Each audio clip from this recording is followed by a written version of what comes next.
टिकुलियों ना ले अइला हो, टिकुलियों ना ले अइला हो।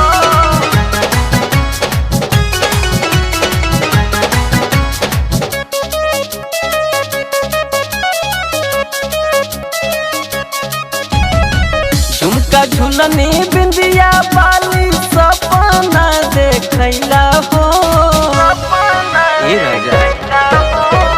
झुमका झुलनी बिंदिया बाली सपना देखैला हो। आजुले ये बलमु एगो, आजुले ये बलमु एगो टिकुलियों ना ले अइला हो। आजुले ये बलमु एगो टिकुलियों ना ले अइला हो, टिकुलियों ना ले अइला हो।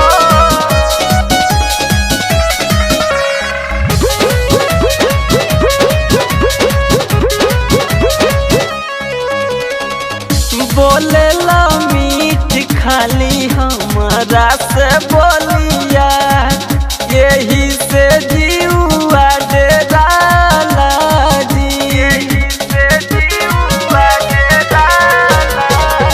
सोची के कुहकेला हमारो करे जावा, कैसन मरद से पड़ल पाला जी। माथ मन टीका मेहंदी रहे उहो बेचवैला हो।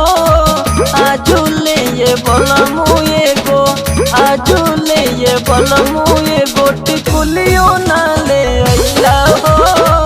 आजुले ये बलमु एगो टिकुलियों ना ले अइला हो, टिकुलियों ना ले अइला हो,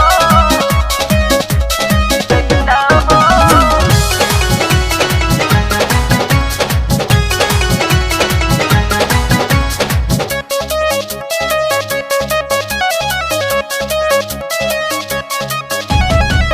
नैहर के रहे हमारी हरवा हसुलिया, अब ना की ना लेकी नाई जी, अब ना की ना लेकी नाई।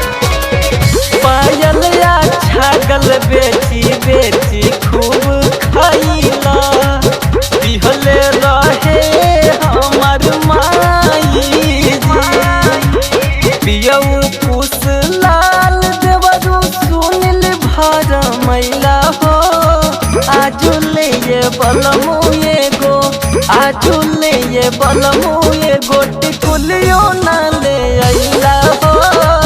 आजुले ये बलमु एगो टिकुलियों ना ले अइला हो।